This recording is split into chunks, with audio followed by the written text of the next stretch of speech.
Hi, this is Nat Sriram, CEO of Canist Immigration. நான் கனடாவில் 15 வருஷமா இருக்கேன். I'm government of Canada regulated and licensed immigration professional. மார்க்கெட்ல நிறைய fake and fraudulent job offers and consultants இருக்காங்க.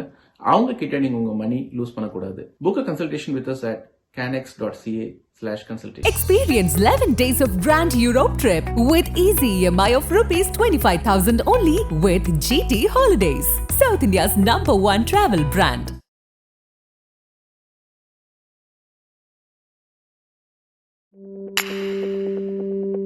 Chai with Chitra.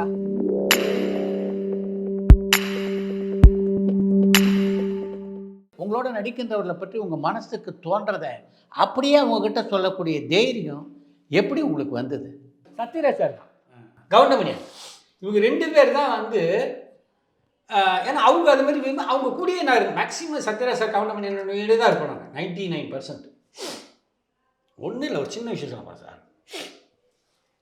ஒரு இது சுராஜ் படம் தான் அது, குங்குமம் போட்டு கவுண்டர்.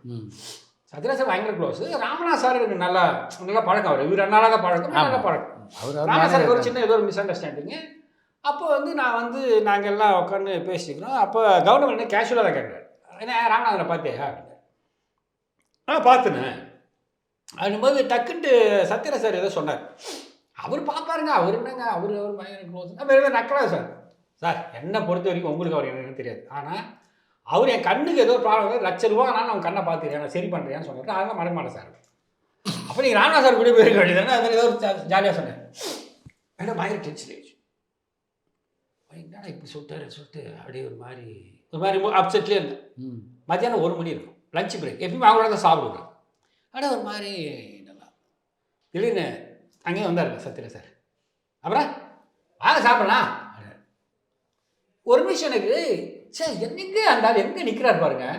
அந்த செகண்ட்லேயே பேசுறது அவ்வளோதான், அதோட கேட்டு. அதனால தான் அவர் மேலே நமக்கு மிகப்பெரிய மரியாதை, மிகப்பெரிய அந்த செகண்ட் தாங்க கோவம். அதுக்கப்புறம் மறந்துடுறாங்க. அதனால தான் அவரோடய நம்ம ட்ராவல் பண்ணுறதுனால அவர் இது என்ன நான் அவர்கிட்ட விமர்சனம் பண்ணுறது வேற ஒன்றும் அடித்து ஓங்கி அரைஞ்சிருப்பாங்க எந்த ஹீரோ வந்தாலும். கட்டளைன்னு ஒரு படங்க, ஆமாம், அதை பார்த்துட்டு வரேன். எப்படி தலைவர் படங்க நீங்களாம் தானே சொல்லுவீங்க. பரவாயில்ல சார், அந்த கொடுமையை ஏன் சார் கேட்குறீங்க? என்ன ஃபஸ்ட்டாக பார்த்துட்டு டென்ஷனாக எல்லாம் வெளியில் வந்துட்டானுங்க சார். வீட்டுக்கு போகிறது ரெடி ஆகிட்டோம். அப்புறம் இந்த மேனேஜர் எல்லோரும் தடியால் கூப்பிட்டு அடித்து உட்கார வச்சு அதுக்கப்புறம் படம் பார்க்க சொன்னாங்க. ஆமாங்க என்னங்க இப்படி கையெல்லாம் வேறு தட்டாங்க, ஷூட்டிங் ஸ்பாட்டில் சார். அது நீங்கள் டயலாக் பார்த்து தட்டி இந்த மாதிரி விமர்சனத்தை யார் ஏற்றுவா? அதனால் ஆனால் பட் அது எல்லாத்தையும் நான் சொல்ல மாட்டேன். இப்போ விஜயகாந்த் சார் வந்து ஒரு தடவை வந்து சொக்கத்தங்கம் சாரி ரமணா படம் ரிலீஸு, நான் சொக்கத்தங்கத்தில் நடிக்க போயிருக்கேன். அப்போ எப்படி இருக்கு இப்போ நல்லா ஏன் படம் என்ன எப்படி ரமணா கிளைமேக்ஸு கேப்டன், அந்த கிளைமேக்ஸ்னால்தான் அந்த படம் ஹிட் அப்படின்னு. அப்படியா கரெக்டாக தான் என்ன கொஞ்சம் கரெக்டாக தான் சொல்கிறாரு, அதான்டா ஹிட்டு அப்படின்னு சொல்லிட்டு அதை அவரை ஏற்றுக்கிற மனப்பக்கம் வந்துருச்சு. நீங்கள் சார் ஒரு ஸ்டேஜ் வரைக்கும் தான் சார் உண்மை வந்து நிச்சயமாக ரொம்ப நாள் நீங்கள் அதை தள்ளி போட முடியாது. உங்களுக்கு அப்புறமா ஆமாம் இல்லை கரெக்டாக சொன்னது உண்மை தானே அப்படின்னு. அது வந்து அவர் எப்படின்னா ப்ராக்டிக்கலாக இருக்கிறதுனால அது ஓகே. இப்போ நீங்கள் கவர்மெண்ட்டு கூட வந்து அவர் நடித்த படத்தை நீங்கள் சொன்னீங்கன்னா அவர் அவ்வளோ சீக்கிரம் ஒத்துக்க மாட்டார். ஆமாம், இப்போ ஒரு படம் ரிலீஸ் ஆச்சு, நான் ஒரு படத்தை பற்றி சொன்னேன், அவர் நடித்த படத்தில் அது 200 கோடி நானே என்னென்ன நீங்களே இப்படி காமெடி பண்ணுறீங்க, நீ இப்படிதாம்மா பேசுவேன் அப்படின்ற. அவர் படத்தை பலமாக சப்போர்ட் பண்ணுவார். எந்த படம் நடித்தாலும் ஆமாம் பலமாக. அது வந்து பெரிய பிஆர் வேலை பார்ப்பார் சார் அவர். என்னம்மா அந்த ஏரியா செங்கல்பட்டில் போதாமா அது எங்கேயும் அவர் சொன்னது ரொம்ப உருப்படியான ரொம்ப அது ஒரு ஜோக் இருக்குது. ஏதோ ஒரு படம் பிரபு சார் கூட நடிச்சிருக்காரு. அந்த படம் பார்த்துட்டே இல்லையா பண்ணி அப்படின்னா இல்லைண்ணா அதான் ஒரு 2 நாள் கழிச்சு பாரு எடுத்துகிட்டு போகிறாயா போய் பாரியா அந்த மாதிரி. சத்யராஜோட பழைய மாதிரி விஜயகாந்தோட பழகிருக்கீங்களா? விஜயகாந்த் சாரோட அவரோட ஒரே ஒரு படம் தான் ஒர்க் பண்ணேன். 2 படம் ஒர்க் பண்ணேன். ஒன்று வந்து சேதுபதி ஐபிஎஸ்ல நடித்தா அவர் கூட, பொன்மன செல்வனா நடிச்சு சேதுபதி ஐபிஎஸ், அதுக்கப்புறம் சொக்கத்தங்கம். பட் அவர் ரொம்ப நல்ல மனிதர்ன்றது வந்து நிறைய விஷயம் நிறைய பேர் சொல்லியிருக்காங்க. கொடைக்கானல்ல சார் குளிர்னா மைனஸ் அந்த மாதிரி இருக்கும் பொழுது எல்லாருக்கும் இந்த அளவு குளிர்து. டைரக்டர் சார் எல்லாருக்கும் ஒரு கோட்டு வர சொல்லுங்க சார், குளிர் தாங்க முடியல பிள்ளைங்களுக்கலாம். அப்புறம் போயிட்டு இன்னும் குளிர் நிற்கவே முடியல சார். இப்போ நீங்கள் காஷ்மீர் போனாலும் அதை தான் பண்ணியும் கரெக்ட் இல்லையா? அது வந்து தப்பா ஒரு குளிர் போனதுக்காக பண்ணுறேன். அந்த மாதிரி அது ரொம்ப சகஜமாக எல்லாருக்கும் அன்பாக ஒன்றும் இல்லை. ஒரு சின்ன ஒரு மதின்னு சொல்லிட்டு அசோசியேட் டைரக்டர் நடந்து வந்துட்டு இருக்காரு கோடம்பாக்கத்தில். ஒரு கார் உரசுற மாதிரி வந்து நிற்குது. நின்ன உடனே என்னடா யார் அது கார் உரசுற மாதிரி இது பார்ப்பேன். பார்த்தா கேப்டன் என்ன மதி ஏறுங்க வண்டியில் எங்கே போயிட்டுருக்கீங்க அப்படின்னு சொல்லிட்டு ஷூட்டிங் ஸ்பாட்டு கூப்பிட்டு வராருங்க கார். யார் பண்ணுவா? எந்த ஹீரோ பண்ணுவாங்க? ஸோ அந்த மாதிரிலாம் இப்போ அதுதான் என்ன அதுதான் அந்த கனெக்டிவிட்டி இப்போ இல்லையோ அப்படின்னு சொல்லிட்டு அதெல்லாம் உண்மையிலே பெரிய விஷயம். அவர் கூட நான் வந்து அந்த 2 படம் இருப்பேன். அது 2 படத்தில் அவர் ரொம்ப அவர் ரொம்ப நெருங்கி பார்த்துருக்கேன். ரொம்ப க்ளோஸாக ரொம்ப அவரு எப்படி சொன்னார், அவர் ஒரு கேப்டன்னா அவர் தான் கேப்டன் எனக்கு தெரிஞ்சு. ஏன்னா அந்த தலைமை ஆளுமை இருக்குல்ல அதை விட்டு கரெக்டாக இருக்கும். வந்து இதுமாதிரி இந்த 12 மணிக்கு மேலே அந்த ஷார்ட் எடுத்தால் எதோ சொல்லுவாங்களா, அது டாப் லைட்டில் எடுக்கக்கூடாது, டாப் லைட்டில் எடுத்தால் நல்லா இருக்காது கேப்டன். அதை ஏய் எவையா சொன்னது, எல்லா படம் டாப் லைட் எடுத்தா ஓடி கேட்டு அந்த மாதிரி ஓப்பனாக அடிச்சுடுவேன். ஏன்னா ஒரு ப்ரொடியூசர் கஷ்டத்தை மட்டும் தாங்க பார்ப்பாரு அவர். ஒரு ப்ரொடியூசர் நம்மளால் லாஸ் ஆகிடுறாரு அந்த படத்தில். நம்ம அந்த மாதிரி ஒரு நல்ல எண்ணம் கொண்டவரார். அதனால தான் அப்போலாம் சினிமா சூப்பராக இருந்துச்சு, எக்ஸ்ட்ரானரியாக. எந்த காலகட்டத்தில் மணிவண்ணனோட உங்களுக்கு நல்ல பழக்கம் ஏற்பட்டது? சத்யராஜ் சார் மூலமாக தான். அது என்னென்னா அவரோட வில்லாதியில் டிஸ்கஷன் போயிட்டு இருக்கும்போது அமைதிப்படை பண்ணிட்டு இருக்காரு. பண்ணிட்டு இருக்கும்போது இந்த மாதிரி உங்களை நான் அறிமுகப்படுத்துறேன்னு சொல்லிட்டு எனக்கு மணிவண்ணன் சாரோட டைலாக் அவருடைய அந்த சென்ஸ் ஆஃப் இதெல்லாம் ரொம்ப பிடிக்கும். அப்போ நான் அவர்கிட்ட சொன்னேன், சார் ஒரு அதாவது காதல் ஒயிட்டில் ஒரு டைலாக் எதிர்ப்பார் சார். ஹீரோக்கு வந்து கண்ணு தெரியாது, ஹீரோயின் வந்து கையில் தட்டை எடுத்துகிட்டு வருவா, பொன்னி அவர் பேர் அந்த படத்தில். அப்போ அந்த ஹீரோ கேட்பா அப்படி கண்ணன்ற கேரக்டர் இது மாதிரி வந்து நீ கையில் ஏதாவது கனமான பொருள் வச்சுருக்கியா, உங்களுக்கு கண்ணு தெரியாது நான் எப்படி கனமான பொருள் வச்சுருக்கேன். இல்லை பொதுவாக உங்கள் சடங்கில் வந்து ஒரு சினுங்கள் இருக்கும், ஆனால் இந்த பொருள் வச்சுன்னா நிறைய சினுங்கள் இருக்குது அப்படின்னு. இது ரொம்ப ரொம்ப ஒரு கவித்துவமான அந்த டைலாக் சொன்னா இருக்கு. அதெல்லாம் ஓகே தலைவா. ஆனால் அவர் என்கிட்ட ஃபஸ்ட்டு கேட்ட கொஸ்டின் வந்து புக்கு படிப்பீங்களான்னு தான் கேட்டார்.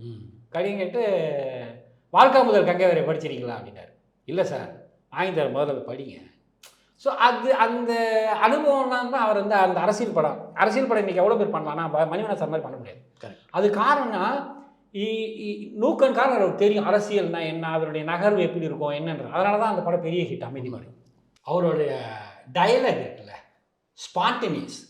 ஸ்பான்டேனியஸ்னா இல்லைடா. நானும் பேப்பரே இருக்காதுங்க ஷூட்டிங்கில். பேப்பர்னு ஒன்று நான் பார்த்ததே இல்லை தெரியும்.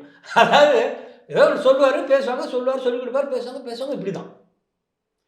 அது ஆட்சி சொன்னாங்க ஒருத்தர், தம்பி இப்படி டைலாக் சொல்லுது, அது கொஞ்சம் உட்காந்து எழுதுனா அது உட்கார மாட்டார்ல நம்ம சத்திரத்து. அந்த மாதிரி அது இயற்கையிலேயே அவருக்கு வந்து ஒரு ஸ்பான்டனியஸ். அவர் ஒரு வியந்த வேறு விஷயம் சார். அவர் ஹைலி டேலண்டடு. அதே மாதிரி இந்த கேமரா லெஃப்ட்டு ரைட்டு இதெல்லாம் சின்னதாக நான் பெரிய இடத்துல இருக்கேன், சும்மா லைட்டாக ஒரு சின்னதில் எங்கேயாவது ஒரு இடத்துல மாறும்.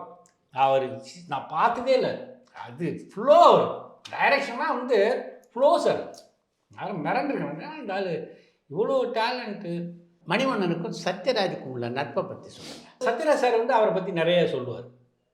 ஒரு நாள் அதனால தான் அவர் சொல்லலையா, ஒருவேளை இவர் சொல்லியிருந்தாரு அவர் சொல்லியிருக்க மாட்டேன். அவங்க 2 பேரும் கொடுக்குற அந்த நட்பு வந்து ரொம்ப நீங்கள் இன்னும் யோசிச்சு பாருங்கள். 2 பேருக்கும் கருத்து வேறுபாடுன்றது வந்ததே கிடையாது. ஆமாம், கான்ட்ராவர்சி 2 பேருமே தலைவர் அந்த இதுதான் இருக்குமே தவிர. இப்போ நீங்கள் அவருக்கு வந்து மார்க்கெட்டு இல்லாத நேரத்துலேயே அவர் படம் கொடுப்பார் சத்யராஜ் சார். ஏன்னா அவர் மேலே அதீத நம்பிக்கை. 2வது நாள் சத்யராஜ் சார் வந்து ரொம்ப நன்றி மிகுந்த ஒரு மனிதர். ஏன்னா இப்போ நீங்கள் என்கே விஸ்வநாதன் ஒரு கேமராமேன் இருக்கார்ல, சட்டமேன் கையில் அவர் தான் இவருக்கு அந்த வாய்ப்பு வாங்கி கொடுத்தாரு. இன்னும் ஸ்டில் வந்து நான் அவர் சொல்ல மாட்டார், நான் சொல்கிறேன். பட் ஆனால் இன்னை வரைக்கும் அந்த குடும்பத்துக்கு ஏதோ பண்ணிட்டு இருக்காரு. 75 அவர் பண்ணது இன்னை வரைக்கும் அந்த ஃபேமிலியும் பண்ணிட்டு. சூப்பர். அதனால வந்து அவர் வந்து மணிவண்ணன் சார் அவர் அவ்வளோ சீக்கிரத்தில் மனிதர்களை அவ்வளோ சீக்கிரம் மறக்க மாட்டாங்க. அவர்கிட்ட ரொம்ப அது நான் வியந்த விஷயம். அது மாதிரி நீங்கள் அவரை பற்றி பின்னாடி பேசுகிறீங்கல்ல, கண்டுக்கவே மாட்டேன். அதுக்கு ஒரு சின்ன உதாரணம் சொல்லுவாங்க.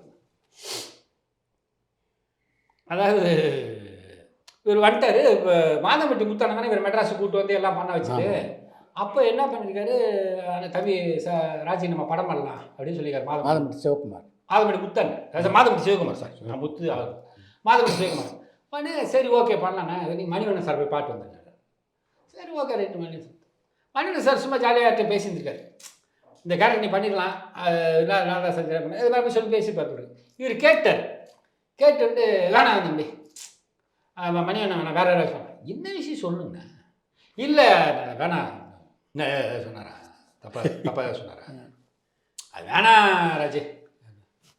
ஆனால் அப்படியே சொன்னாலும் அது உண்மை தானேண்ணே. அவர் இல்லைண்ணா இல்லை போங்கண்ணா, லாபம் வர்றதை பார்ப்பீங்களா, அதை விட்டுட்டு போய் ஒருத்தர் அட்வான்ஸ் கொடுத்து படத்தை ஆரம்பிக்கணும் போங்கண்ணா. அதுதான் சின்ன தம்பி பெரிய தம்பி. அந்த மாதிரி நீங்கள் பின்னாடி சொல்கிறத நீ காது கொடுத்து கேட்க மாட்டேன். நானும் ராஜீவரும் அந்த ஒரு படத்துக்கு பூஜைக்கு போயிருந்தோம். சிவசக்தின்னு ஒரு படம் போயிட்டு செய்யார் ரவி நானே 3 பேர் வெளியில் போயிட்டு சும்மா அப்போ தமிழ் அடிச்சுட்டு வெளியில் உள்ளே வரோம். அப்புறம் இந்த படத்தை பற்றி தானே பேசிட்டு வரீங்க அப்படின்னாரு. கரெக்டான செய்யார் ரவி அது சொன்னார். என்னப்பா டாக்டர் வேஷம் பண்ணுறாரு செய்யார் ரவி. ஏன் சார் இல்லை ஒயிட் அண்ட் ஒயிட்டில் இருக்காரா அதுக்காக கேட்டேன். நான் அப்புறமா சொன்னார்ட்டேன். ஆமாங்க ஏதோ பார்த்துட்டு ஒயிட் அண்ட் ஒயிட் இருப்பேங்க நான். அந்த மாதிரி எல்லாத்தையும் ஸ்போர்ட்டிவாக எடுத்துக்கிற ஒரு ஆள் மணிவண்ணன் சார். அப்படிதான் நீங்கள் அவர்கிட்ட ஓப்பனாக சொன்னால் அந்த நேரத்தில் கொஞ்சம் என்ன ஒன்று அவர்கிட்டன்னா டக்குன்னு பண்ணிட்டு இருக்காங்க. அந்த நேரத்தில் யாருன்னு நான் உங்களை கூப்பிடுறது தருவேன். அந்த விச்சிருக்கான ஏதோ ஒன்று சொல்லுவார். எம்ஆர் பாலுக்கிறான் தருவேன். அவன் தான் தருவேன். என்ன பண்ணுறது ஏதாவது பண்ணி விட்றாங்க. தலைவர் சேட்டை ஏன்டா வேஸ்ட் பண்ணுறீங்க, நம்ம ஏதோ பயங்கர பிஸி ஆகிற மாதிரி அந்த மாதிரி சேட்டையெல்லாம் நிறைய பண்ணுவார். ஆனால் அது ரசிக்கக்கூடிய அளவுக்கு தான் இருக்கும். ஒரு நடிகராக இந்த சினிமா உலகத்தில் நம்மளால் நினச்சி காலம் தள்ள முடியுன்ற நம்பிக்கை எந்த காலகட்டத்தில் உங்களுக்கு வந்தது? இது வந்து அதாவது நினச்சி அப்படின்றதெல்லாம் விட ஆக்டோபஸ் மாதிரி தான். இப்போ நீங்கள் வந்து பார்த்தீங்கன்னா நான் வந்து நடிப்பேன், திடீர்னு ஷோஸ் பண்ணுவேன், திடீர்னு பார்த்தா ஒரு டிவியில் வந்து ப்ரோக்ராம் ப்ரொடியூசராக இருப்பேன். ஸோ எது கிடைக்குதோ இதுதான் அப்படின்றது வச்சிக்காமல் கமல் சார் சொன்ன மாதிரி அது ப்ரொடக்ஷன் பாயாக கூட அதில் பெஸ்ட் ப்ரொடக்ஷன் பாயாக இருந்து பார்ப்போமே அப்படின்னு நினைப்பேன். ஸோ அதனால் எல்லா வேலையும் கலந்துக்கிட்டு செய்வேன். எனக்கு இப்போ நான் ஒரு 3 படத்தில் ஈபியாக ஒர்க் பண்ணியிருக்கேன். எக்ஸிக்யூட்டிவ் ப்ரொடியூசர் யார் விஏ துரை இறந்துட்டார்ல. ஆமாம். அவரோட படம் வந்து என்னம்மா கண்ணு, விவரமான ஆள், இன்னொரு படம் 3 படத்தில் வந்து ஒருவர் மீது 20 சாமின்னு ஒரு படம் பாலசேர் டைரக்ஷன். ஸோ அதில் 3 படத்தில் ஈபியாக ஒர்க் பண்ணியிருக்கேன். ஸோ இந்த மாதிரி எந்த வேலை கிடைச்சாலும் பண்ணும். அப்போ நான் வந்து ப்ரொடக்ஷன் ஈபி இந்த ப்ரொடக்ஷன் டிசைனர்னு போடுவாங்க. அவன் போடுறப்போ உடனே துரை கேட்டார் விஏ துரை, தம்பி ஏதாவது பிரச்சனை வருமா, என்ன உங்கள்கிட்ட கார்டு இல்லை ஒன்றும் பிரச்சனை இல்லை சார், ஒரு நிமிஷம் சார். ராமதுரை தான் இப்போ தலைவர், நம்ம ராமதுரை கேட்டார். அவருக்கு ஃபோன் பண்ணேன், சார் இது யோ நீ என்ன வேணாலும் போட்டிக்க உன்னை யாரே கேட்பா அப்படின்னு. அது என்னென்னா அந்த பழகிறது தான் சார். நீங்கள் நிறைய பேர் ஷூட்டிங் விட்டால் அதுக்கப்புறம் விளைவிக்குவாங்கல்ல, நான் அப்படி கிடையாது. நானே தான் உங்கள்கிட்ட கேட்பேன், சார் எப்படி சார் இருக்கீங்க சார், என்ன சார் நம்மளாம் கூட மாட்டேங்க டூரி டாக்ஸு இந்த மாதிரி. இது என்னென்னா இந்த கனெக்டிவிட்டி இருந்தாலும் சார் நீங்கள் பணம் சம்பாதிக்கலாம். மனிதர்களை சம்பாதிப்பது சூப்பர் விஷயம் நினைக்கிறாங்க. இன்னைய வரைக்கும் எனக்கு உலகம் பூரா ஃப்ரெண்ட்ஸ் இல்லை. நான் ஒன்றும் ஒரு பெரிய நடிகர்லாம் கிடையாது, சாதாரண ஆள். ஆனால் என்னென்னா அந்த பழகிற விதம், அன்பு. நீங்கள் நடிகர்ன்றதான் தூக்கிங்கெல்லாம் வச்சுக்காமல் நம்ம ஜாலியாக கேஷுவலாக இருந்தால். எனக்கு சுந்தர் சி ரொம்ப பிடிக்காது, ரொம்ப யதார்த்தமாக இருப்போம். அப்படி நான் அவர் எல்லாம் ஒரே பேட்ச். சுந்தர் சி வந்து அவர் மணிவண்ணன் சாப்பிட்டார், நான் வாசாட்டேன். ஆனால் பட் ஆனால் என்னென்னா ஒரு காலம் பார்த்தீங்கன்னா அந்த டைரக்ட் ஆனதுக்கப்புறம் சவுந்தர் இந்த கதை உங்களுக்கு தெரியாதுல்ல அப்படின்னு கதை சொல்லுவோம். எங்கே பார்க்குறோமா சவுந்தர் இந்த கதை தெரியாதுல்ல சொல்கிறேன். ஸோ இந்த மாதிரி இந்த இயல்புத்தன்மை இருக்கிறதுனால தான் பழகிறதுக்கு ஈஸியாக இருக்குது. அதனால் நான் கொஞ்சம் டச்சிலேயே இருப்பேன் எல்லாரோடையும். வசூல் ராஜா பட வாய்ப்பு எப்படி உங்களுக்கு அமைஞ்சது? அது நான் கதறிட்டேன். சரண் சார்ட்ட போயிட்டு கதறிட்டேன். அதுக்கு முன்னாடி அட்டகாசம் படம் பண்ணேன். அட்டகாசம் படத்தில் ராஜீவ்குமார் மழைன்னு ஒரு படம் பண்ணார். அந்த டைரக்டர் அறிமுகப்படுத்தினார். அவர் அறிமுகப்படுத்தின உடனே நான் போய் அவர்கிட்ட அட்டகாசம் படத்தில் தான் ராஜ்குமார் சொன்னார். அதில் அவர் தான் அசோசியேட்டு சொன்னார் அவர் ராஜ்குமார். பட் சரி நான் இதில் உங்களுக்காக ஒரு கேரக்டர் க்ரியேட் பண்ணி வில்லனோட வந்து அசிச்சமார். அவர் வந்து எதையுமே நம்ப மாட்டார் அந்த கேரக்டர். அதுக்கு பதிலாக உங்களை தான் டெஸ்ட் பண்ணி பண்ணுவார். சாப்பாடுனா உங்களை தான் முதல்ல சாப்பிட வைப்பார், ஏன்னா விஷம் கலந்துருக்காருட்டு. அந்த மாதிரி ஒரு பெக்குலர் கேரக்டர். இப்போ தான் வசூல் ராஜா இப்படி பேச ஆரம்பிக்கிறாங்க. நான் கமல் சார் கூட நடிச்சது இல்லை. நான் போய்ட்டு சார் என்ன பண்ணில இது பண்ண சார், நான் இல்லை சார் ஒன்றுமே கேரக்டரே இல்லை சார், நிற்கிறேங்க ஜூனியர் ஆர்டிஸ்டில் நிற்கிறேன்ற. நான் கமல் சார் கூட படத்தில் நடித்தேங்கிறது எனக்கு அது ஒரு எனக்கு அவுட்டாவது இருக்கணும். அட்லீஸ்ட் அவரை நான் பார்க்கணும், அவர் கிட்ட நடிக்கணும், அவருக்கு நடிப்பு. ஸோ இது மாதிரி நான் பிரமிச்சிருக்கேன் சார். அவர் நான் நீங்களாம் ஒரு கம்பவுண்ட் கேட்டு. ஆனால் பார்த்தீங்கன்னா கமல் சார் பயங்கர. ஆனால் அவருக்கும் தெரியுது விஜயகாந்த் சார் மாதிரி தான். அவருக்கு வந்து இவர் நடிச்சிருக்காரு, பார்த்துருக்காங்க சார்.